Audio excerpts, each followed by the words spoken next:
Transformadores.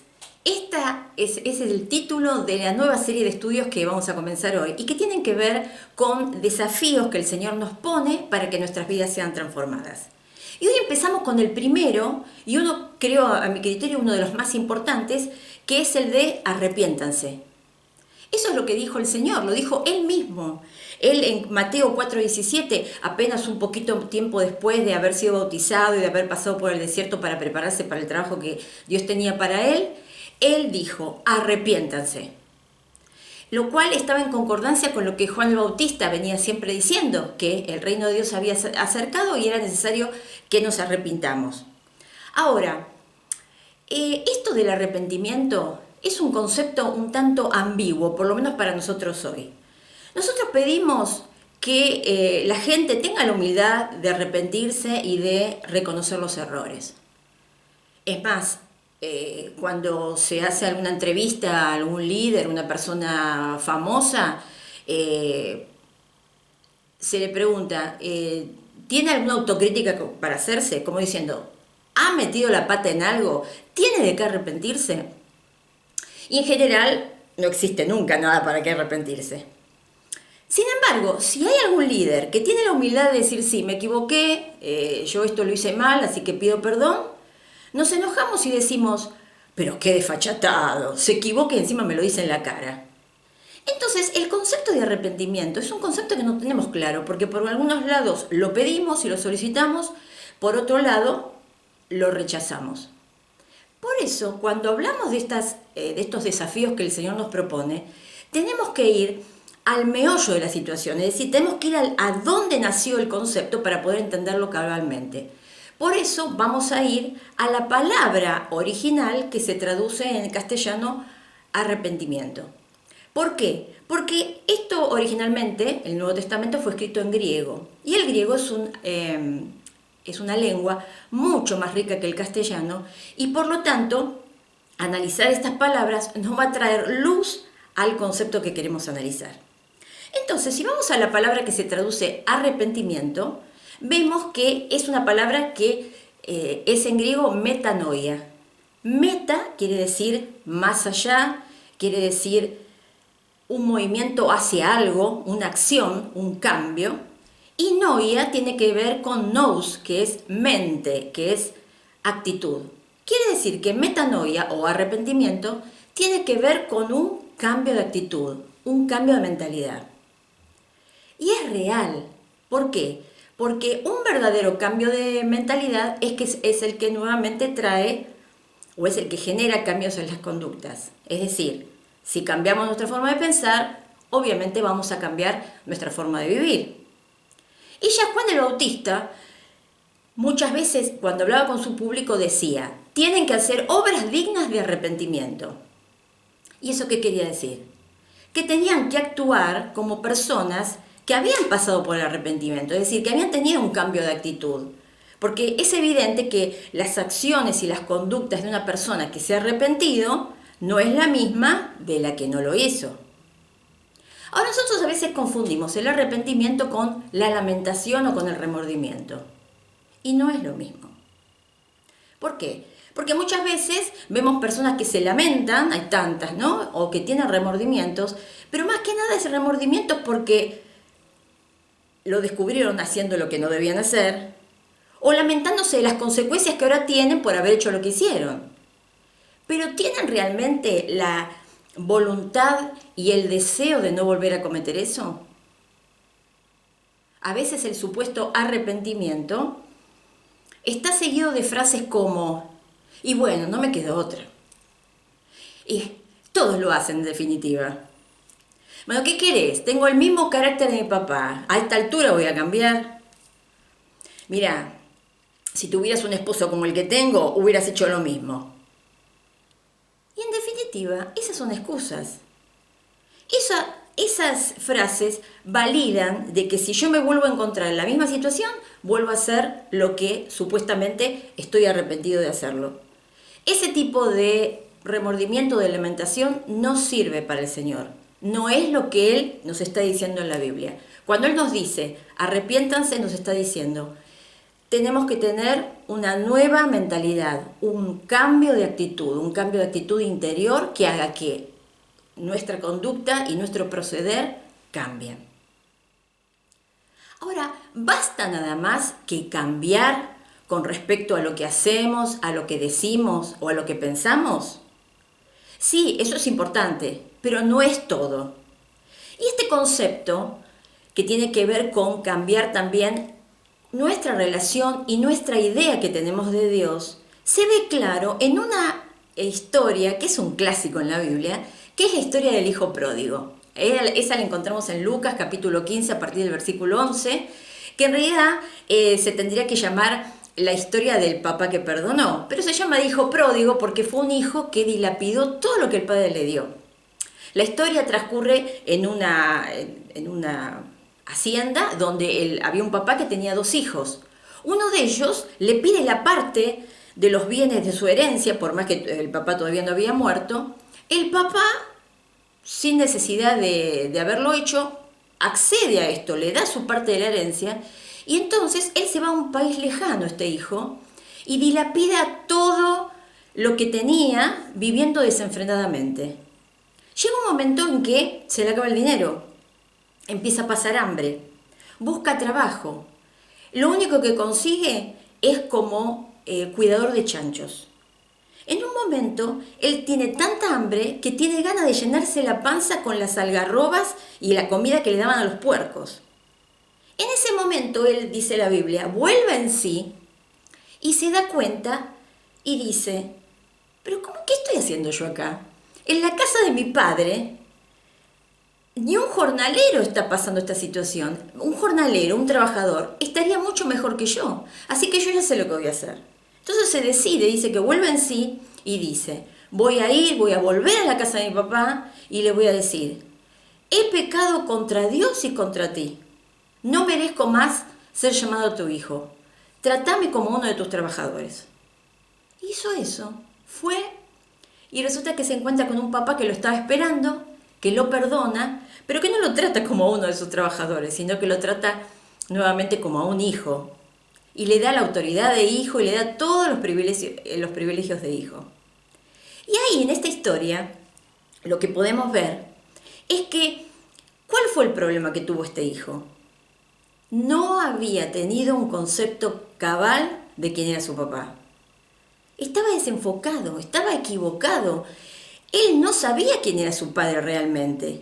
Por eso es que él se aleja de su papá pensando que él tenía toda la inteligencia, toda la experiencia y todo lo que hacía falta para tener una vida de éxito. Y se dio cuenta que no era así. Entonces él dilapida todo lo que tenía y se da cuenta que estaba perdido. Ese mismo concepto es el concepto que usa Jesús cuando en Lucas capítulo 19 se encuentra en la casa de un cobrador de impuestos, que en realidad era un estafador, y que también se arrepiente. Y él, Jesús, dice, porque yo he venido a buscar y a salvar lo que se había perdido. Hablando de esta persona. Y uno puede decir, ¿cómo lo que se había perdido? Mira, te cuento algo. Yo hablo con mucha gente y hay muchas personas que vienen hasta mí muy destrozadas, muy dolidas, generalmente por malas decisiones. Y hay una frase que siempre se repite y es, ¿cómo pude yo llegar acá? ¿Cómo pude yo llegar acá? ¿Cómo estoy en este lugar? Y es lógico. ¿Por qué? Porque en definitiva todos nos hemos extraviado. Todos pensamos que este camino nos llevaba al éxito, nos llevaba a las metas que nosotros nos fijamos, y de repente nos dimos cuenta que estábamos en otro lugar. Y eso es estar perdido, cuando no estamos en el lugar en donde deberíamos estar. Y eso es lo que el Señor dice que nos pasa a nosotros. Nos perdemos. Este hijo de la historia se encontró en el lugar menos pensado, dándole de comer a los chanchos. Y él dice, pero ¿qué estoy haciendo yo acá? Entonces ahí es cuando nos damos cuenta que el arrepentimiento tiene que ver con reconocer quién es Dios para nosotros. ¿Qué hizo este hijo?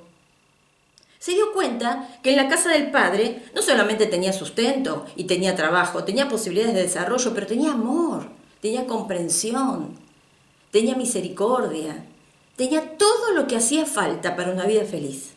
Y él que había hecho, había tomado por otro camino y se había ido lejos. Por lo tanto, cuando hablamos de arrepentimiento, estamos hablando no solamente de un cambio de actitud, sino también con un cambio de destino. Es decir, tenemos que en el arrepentimiento darnos cuenta que estamos haciendo las cosas mal, que estamos yendo por un camino que no es el camino que Dios había previsto para nosotros, que no estamos viviendo según las expectativas que Dios tiene de nosotros, como este hijo, que estaba viviendo no de acuerdo a las expectativas de su papá. Jamás el papá hubiera pensado que su hijo iba a terminar alimentando chanchos. De la misma manera, podemos decir que el arrepentimiento es encontrar el camino de vuelta a Dios. ¿Por qué? Porque empezamos a verlo como Él realmente es. Y dentro de eso de encontrar a Dios y a Jesús como realmente son y acercarnos a Él, también hay otro concepto muy interesante. Y es el que tiene que ver con la confesión. Es decir, para que haya un arrepentimiento debe haber confesión. Y hay un versículo que es espectacular, que está en 1 Juan capítulo 1, versículo 9, y que hay que sabérselo de memoria porque es importantísimo que tengamos este concepto bien arraigado en nuestra mente. Y dice así: si confesamos nuestros pecados, Él es fiel y justo, está hablando de Dios, Él es fiel y justo para perdonar nuestros pecados y limpiarnos de toda maldad. Ahí la palabra confesión, y vuelvo otra vez al griego, es la traducción de la palabra homologueo. Homo, que quiere decir lo mismo o igual, y logueo, que tiene que ver con logos, con palabra. Es decir, que homologueo o confesar tiene que ver con hablar lo mismo. Y es lógico, cuando nosotros en el castellano decimos vamos a homologar este acuerdo, ¿qué estamos diciendo? Que dos partes se sientan, firman un contrato diciendo en esto que está escrito acá, nosotros dos estamos de acuerdo. Y Dios nos dice, cuando nosotros queremos arrepentirnos, cuando nosotros queremos acercarnos a Dios, tenemos que hablar el mismo idioma con Dios. Y eso significa reconocer que no hemos vivido a la altura de las expectativas de Dios, que nos hemos perdido, que realmente no estamos cumpliendo con sus propósitos en nuestra vida. Entonces ahí vamos a concordar. Lo que nosotros decimos va a estar en la misma sintonía que lo que piensa Dios de nosotros. Pero no solamente eso, también tenemos que estar diciendo lo mismo en cuanto a su perdón. ¿Por qué? Porque no solamente reconocer nuestros errores, es también aceptar su perdón. Y Él dice que Él es fiel y es justo para perdonarnos. Quiere decir que Él considera que es justo, o sea, que es adecuado, que es correcto, que cuando hay arrepentimiento, o sea, hay un cambio de actitud y de corazón hacia el mal, es decir, no volverlo a hacer, y realmente eso es lo que es un verdadero arrepentimiento, es correcto que haya perdón. Y Él dice, yo soy fiel, es decir, yo soy confiable. Yo cuando digo esto, lo cumplo. Quiere decir que nunca va a haber arrepentimiento que no encuentre un perdón de parte de Dios. Siempre lo habrá. Porque Él considera que eso es adecuado, es correcto, es lo que se debe hacer. Y Él es fiel. Por lo tanto, cuando nosotros confesamos nuestros pecados, tenemos que hablar y estar en la misma sintonía con Dios en dos aspectos. Uno, que hemos pecado y que necesitamos un perdón. Pero segundo, que ese perdón está disponible para nosotros y ya es nuestro, porque Él es fiel y es justo para perdonarnos. Lo cual significa que no podemos ya después andar por la vida diciendo, Dios me perdonó, pero yo no me puedo perdonar. Pero si estamos hablando de lo mismo, tenemos que decir que si Dios nos perdonó, yo también acepto ese perdón y por supuesto me perdono también. De manera de estar en armonía con Dios. Eso es lo que logra el arrepentimiento. Salir de nuestra situación de perdición ir hacia Dios y empezar a hablar el mismo idioma y conocerlo como realmente Él es. Por eso, el arrepentimiento es un desafío transformador. Porque cuando hay arrepentimiento, también tiene que haber perdón. ¿Y cuándo hay perdón? Cuando la persona que se ha visto dañada acepta las consecuencias y otorga el perdón. Porque nadie mete la pata, nadie peca o nadie comete errores gratuitamente. Siempre hay alguien que se lleva las consecuencias. Y ahí es donde terminamos en la cruz de Cristo. ¿Por qué Cristo vino a morir? Sencillamente porque alguien tenía que pagar los errores que nosotros cometemos. Las ingratitudes, la falta de consideración que tenemos con Dios, las deshonras que siempre hacemos cuando vivimos lejos de su voluntad, como este hijo. ¿Cuántas cosas habrían hablado el pueblo sobre su papá diciendo, fíjate vos este muchacho, qué deshonra es para su padre? Nosotros también deshonramos a Dios. Y alguien tiene que pagar todo eso. Por eso vino Jesús, para que nosotros no pagáramos, sino para que pagara Él. Por eso el arrepentimiento está tan ligado con el perdón. Y por eso si nosotros queremos realmente vivir el arrepentimiento como Dios lo plantea, es decir, un cambio de mente, de actitud, un cambio interior, que luego se ve en una conducta distinta, tenemos que empezar con el primer desafío que el Señor nos propone, que es arrepentirnos. No podemos vivir una vida cristiana si no hay arrepentimiento. Porque no se pueden abrir las puertas hacia una vida de fe. Marcos 1:15 dice, está hablando el mismo Jesús, arrepiéntanse, vuélvanse a Dios y acepten con fe sus buenas noticias. El arrepentimiento nos abre la puerta a la fe y la fe es la que nos permite abrir la puerta de todos los recursos que Dios tiene para nosotros. Todo su amor, toda su bondad, todas sus nuevas oportunidades, todos sus dones, todas sus posibilidades de servicio, todo el desarrollo personal que nosotros podemos hacer cada vez pareciéndonos más a Jesús. Pero únicamente a través del arrepentimiento.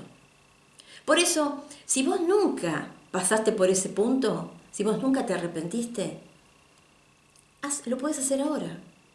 ¿Qué tenés que hacer? Lo mismo que harías con una persona a la cual tenés que pedirle perdón con la cual querés confesar que estuviste alejado, que no lo tuviste en cuenta, que viviste tu vida a tu manera y que ahora te das cuenta que ya no querés más eso, que querés algo diferente. Así que acércate a Dios y decíselo. Decirle, Señor, perdóname. Pensé que yo sabía vivir mi propia vida y me doy cuenta que no es así. Perdóname, haceme una persona nueva. Dirigime por otros nuevos caminos. Quiero vivir la vida que vos soñaste para mí. Quiero vivir a la altura de tus expectativas. Y esto te lo pido en el nombre de Jesús. Cuando vos aceptás que Jesús murió por vos, el perdón es tuyo. Y se abren las puertas para llegar a donde el Señor quiere que vos llegues. A una vida que se parezca cada vez más a la de Jesús, una vida de fe, una vida llena de los recursos de Dios. Por eso el arrepentimiento es un desafío transformador para todos nosotros. No te pienses que el arrepentimiento es el primer paso para una vida cristiana y luego nunca más. No. El arrepentimiento forma parte cotidiana de nuestra vida, porque siempre se nos pegan cosas en el camino, siempre hay malos hábitos, malos pensamientos, malas actitudes que tenemos que cambiar y únicamente lo podemos cambiar con la ayuda de Dios. Y esa ayuda viene solo después que nos abrimos a través del arrepentimiento a que Dios nos transforme. Por eso es sin duda el arrepentimiento un desafío transformador. Por eso espero que puedas tomar este desafío y llevarlo adelante con la ayuda de Dios. Hasta la próxima.